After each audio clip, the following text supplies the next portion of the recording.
Welcome back to the Richard Sherman podcast and long-awaited guest, Nicholas John Bosa, the reigning Defensive Player of the Year. How are you, brother?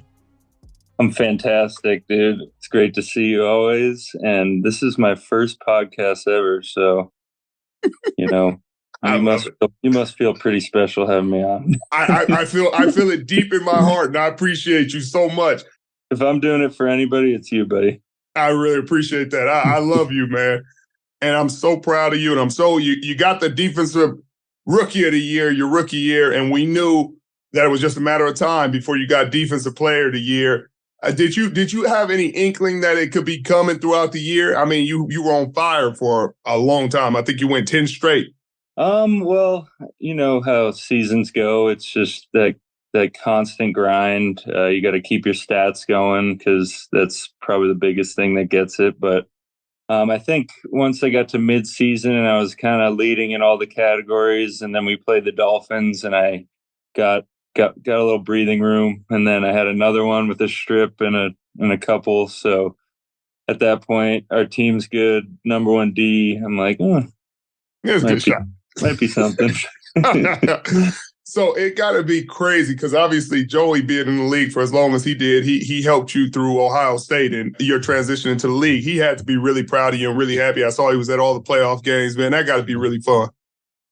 Yeah, definitely. I mean, obviously his season didn't go as he wanted. He had an injury, and I'm just excited for him to be feeling better. And he's getting after it already. He's kind of at a different stage as me right now. He's ready to roll. He didn't have that season where he's back home. Let's relax. Let's go on the boat. Let's do this.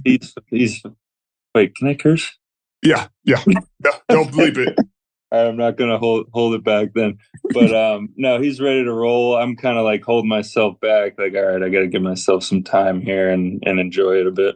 Yeah, I mean, you've gone late into the year. What, 3 out of the 4? Yeah, people don't realize I probably stacked year 5 on top of my career so far. Right. That's what they don't get, man. Those playoff games. And then the intensity is crazier in the playoffs. That's another thing people don't get, man. And they just start learning what we get paid in the playoffs, and they're like, oh, my God, that's crazy. I'm like. They're getting paid better. You guys heard me talk about Game Time, the fastest growing ticket app in the U.S. If you're looking to get to an NBA or NHL game this week or even a concert, Game Time has amazing last-minute deals on tickets to all of these events. If I was looking to go to the Lakers, Warriors, I just go on the Game Time app for a fast and easy experience.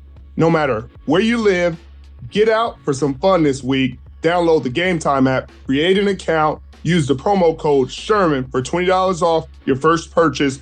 Again, create an account, enter the code Sherman, SHERMAN, for $20 off. Do it today. I've known you since you weren't saying anything. You were just, I mean, you were a leader by example. Your rookie year, you were just killing in a monster. And Joe's. Have I really changed though? That's what I'm trying to figure out. Because they're saying you giving speeches before the game now. I said yes. I guess a little bit. Kyle kind of thrust me into that position. I mean, when you have a C on your chest, you gotta speak up a little bit. And when you're a guy who people kind of look up to, it's hard for you to realize that you're in that position because you still feel like a young guy when there's so many established players on your team. But you kind of realize as more years go by and more rookie classes come in, people actually want to hear from you. They want to know what you do, how you go about your business. And it's cool to kind of be the leader a little bit. A little bit.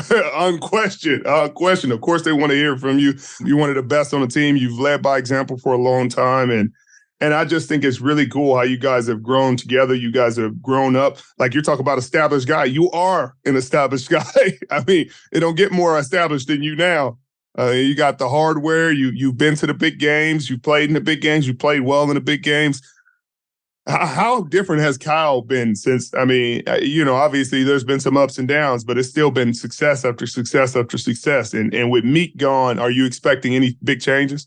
No, I don't. Whenever you have success like we've had, you're not going to fix what isn't broken. Obviously, there's things you got to tweak and you got to get better because the NFL is constantly evolving. But Kyle knows what's successful, what's got us here defensively, and he kind of told me before that whatever guys we're bringing in, they're going to talk to Coach Kasarik first, make sure that he spits some dip in their face before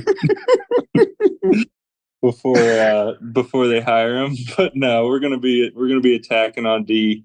We got dogs at every level, especially this year. I think Fred and Dre have taken another step, which is kind of scary. Right. And then we got Charvarius back there. E-Man will be back. So it's only up from here. Tell the people, because I know how much he's meant to the team and to the defense, but tell the people how much Chris Kasarik has meant to your growth in like your time in the league. Chris has been unbelievable. I think I've gotten the best of both worlds when it comes to D-line coaches. In college, I had Larry Johnson, who is by far the best technique development pass rush guy there is. And then once I got crafted into the player I was in college, I get to the NFL and I get Coach Kasarik, who's as good of a scheme teacher as there is with the scheme that he teaches, the attack scheme that we play that he got famous for in Detroit.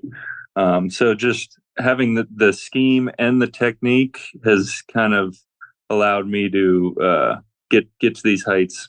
And one more thing about Chris, people look at our D line and it's really not like the Philly D line where you're looking at 6 Pro Bowlers, bunch of all pros, guys who have had 10 plus multiple years.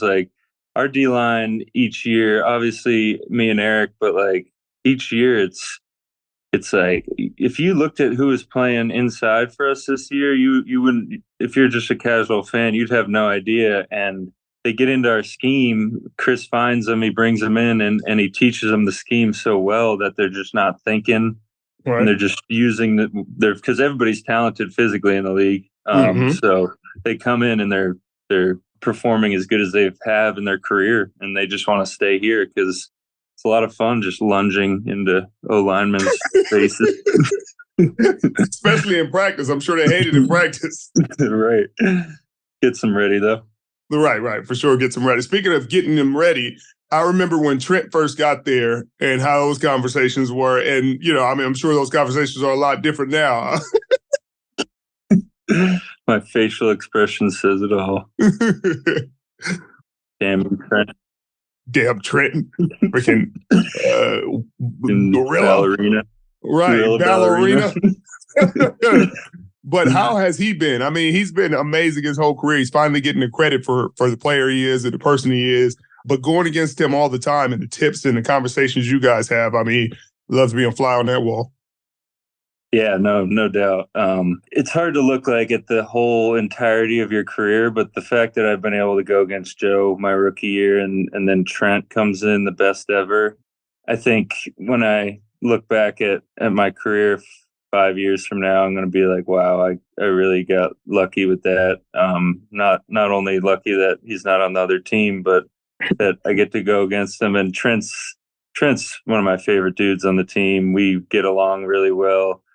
And he's just so competitive and always looking to get better. And I think people wouldn't think that if somebody's 34, however old he is, they probably think he just rolls in there, doesn't train, just does his thing. But he's always looking at me sometimes what is this young kid doing? I need to make sure I'm ready to roll, which he always is. But he's always looking for that extra edge. And I get down on myself throughout camp and the conversations we had.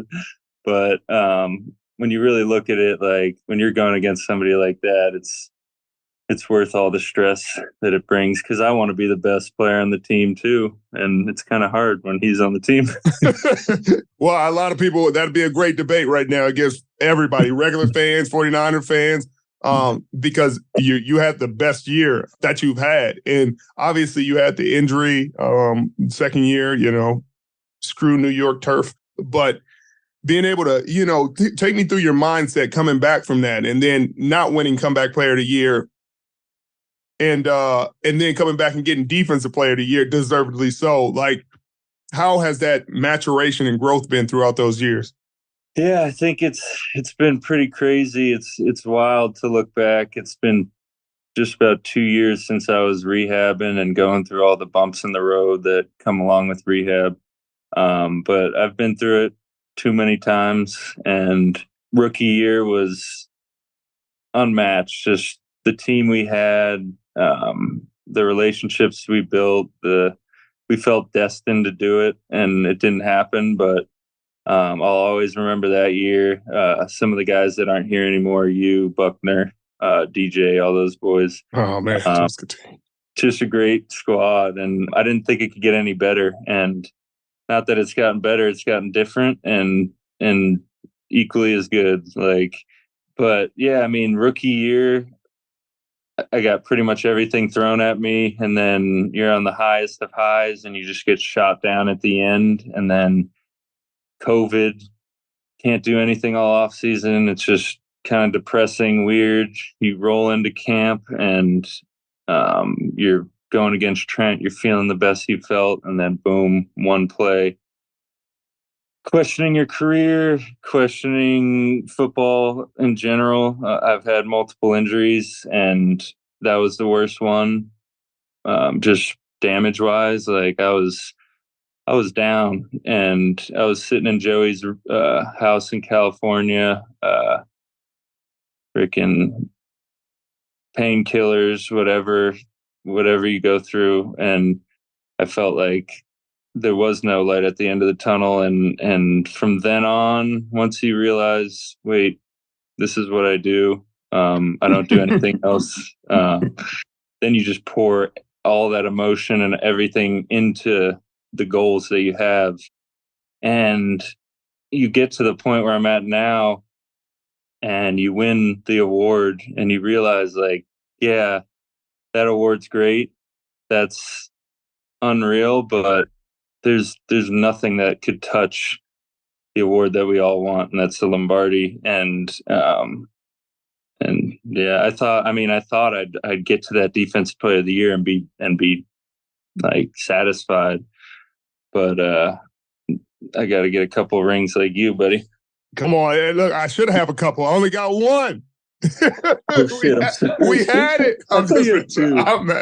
We did. You have two? No, no, you're good. We had to. We had our second. But now that you've tasted it, because it's crazy that you tasted the ultimate. Almost tasted the ultimate success, but you got to the big game. So it leaves like a hunger and a pull. Like, some people get satisfied. Some people are like, man, I made the Super Bowl. I won the Super Bowl. Cool. Like, you're not that built like that. You're going to get one, and it's going to feel like that defensive player of the year. You're going to celebrate, and then you're going to come off that and be like, why can't we do it again? Like, I need this again. And that's the best. That's the best feeling, man. Is there any chance, you can tell your brother, hey, calm down. California, you're used to California taxes. Just come up north. Don't worry about finances. I mean, who's worried about? Not him. Yeah. Well, I think Joey is definitely looking good financially, but I think him on the other side would be kind of, I think it might break the NFL. So it would 100% break the NFL. So, who gets to wear 97 at that point, though? Big Bear or Little Bear? That's a good one. I think I've established myself in the Bay. So if he comes, he's wearing, or we could just double up. I don't know. That'd be the first in history, but we'll petition the NFL. They'll be fine with it. It's a Bosa still. It's a Bosa. You don't have to do anything. But what do you think about these rule changes? Like, they're reviewing roughing the passer. Like, is that happening? That's what they're talking about it. They're voting on it. But even then, it's because then you're gonna get some questionable ones that weren't called, and then they're gonna be like, well, slow motion, the quarterback's head. That's what I'm saying. You could tackle a quarterback so slow, and then they just freaking whip their head back, and it's like, whoa, let's tone it down. It's like, I didn't need to. This year, I lassoed him around the waist, and then I just kind of slung him, and his head just went whoosh. I'm like, no, please, don't pull. No. did a shrug. I was like, a shrug, but like, no, don't be hurt. But Please. no, it's weird because like slow motion looks so different. Like that call in the Super Bowl, that was like questionable. I'd like to hear what you had to say about it. The holding at the end, I think it was on Juju. Yeah. Like in slow motion, yeah, you see it, but in live speed, like, is that enough for real to get a call? So that'll be kind of similar with that. I think it's pretty clear what they're trying to do. They just can't go outside of the rules. Like the one on Grady Jarrett, who on Brady, like that's come on. But the one I had in Seattle, like I understand I was low on his legs, but like I can't freaking Right. it's hard, dude. You're freaking like a foaming at the mouth to get to the quarterback, and then you get there and you just have to be like, oh, please sit down. Please, And these no, but dudes are freaking beasts, bro. I tried to knock down Jalen Hurts in the game, and he just freaking like knocked me off. I'm like freaking skipping on the ground. He's just running away. What about when Eric hit Dak? Oh God! On the goal line, and then he just turned around. Dude, he was so hurt in the tubs after. Like, bro, you could have had an iconic moment. You would have been like second in Niners all-time sacks playoffs. Right. I just kept piling it on, but probably a safety or a touchdown. People are like, oh, the NFL is getting soft. They're protecting too much people. I'm like, well, they're not protecting D linemen. That's for darn sure. And that's what I was telling people. I was like, these safety meetings, they need to vote on chip blocks, because I'm like, when y'all are engaged with the tackle, like that's fight enough. And to have somebody just like blast you in the hip or the ribs, like. Yeah, it's rough. And I mean, like blindside blocks are a penalty, but I could just be full sprint and get ear hold by a receiver. And that's, come on, Sherman. Right. It's protect the offense, not the defense. But what offseason plans do you got other than getting paid? Because we're not going to talk too much about it, but listen to me. The cap is up. Sure is. Trust me. But no, I'm just down here. I just got home, had my little fun couple vacations, Vegas. I was at the Super Bowl. But I mean, I live in a vacation spot. Oh, nice. Is it on the water?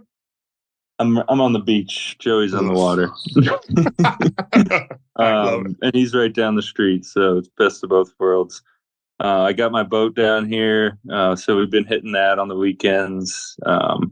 Just, I mean, I get down here and I think I'm about to go crazy and do all this stuff, but I'm training on the weekdays, and my weekends are precious for sure in the off season. So I like to have fun on the weekends. So who is going to end up as the greatest football family? Is it the Bosas? Is it the Watts? There's another one, the McCaffreys. Joey got to get a defensive player of the year, because then both of you guys will have one, because JJ just went crazy for like a span that was just insane. Yeah. But if he gets one and then you or him get another one, and and I think we're going back to back. But who am I to predict that? I think we have some work to do, no doubt. I mean, the Mannings, like, you're not catching the Mannings. Yeah, you're not catching the Mannings. But they're not the quarterback, defensive players. No, we got some work to do. I think Joey's going to come in and have a big year this year, and we're going to be competing for it. So I'm excited. But it's just cool that we're here and we've reached our goals, but there's always more to reach. It's always when you hit one, you just start shooting further. So I can't wait. The defense MVP of the Super Bowl, Nicholas John Bosa, is the next one with the trophy and all the extras. I can't wait. You've been good at predicting so far. So I'm hoping you're got the crystal ball. And I see all these podcasts that they do all this editing and cutting out and make me look really interesting and funny and good. So I'm hoping I hope you got some good editing guys in the. Oh, no question. We got the best. When you see it, you're gonna be like, Wait a minute. That was actually, That's how it went? Really? That's right. That's just all That highlights. was a drawn out, long, boring conversation, no? No. This has been awesome, man. I really appreciate you. I've been hoping to get you on, and I knew we wouldn't get you on unless we got Defensive Player of the Year, and it's been a blessing. And I hope this hasn't bored you too much, but I appreciate you as always. No, it's been great, buddy. It's good to see you virtually. I wish I could give you a hug, but you're on the complete other side of the country, unfortunately. I heard you got a new place. You bought a new spot? I got it renovated and stuff. I'll send you some pictures. It looks pretty good. Nice. Family's good?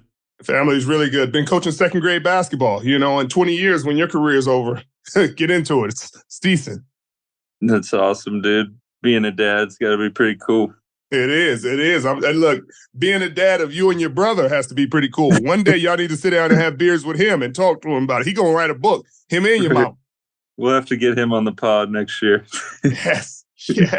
When you enjoy our racing for Defensive Player of the Year, I'll have him on. Like, who you think going to win it? Put him in the real tough spot. Right. All right, brother. You enjoy the rest of your day. I won't steal any more of it, but I really appreciate you and love you as always. Love you, brother. It's good talking to you. Good talking to you.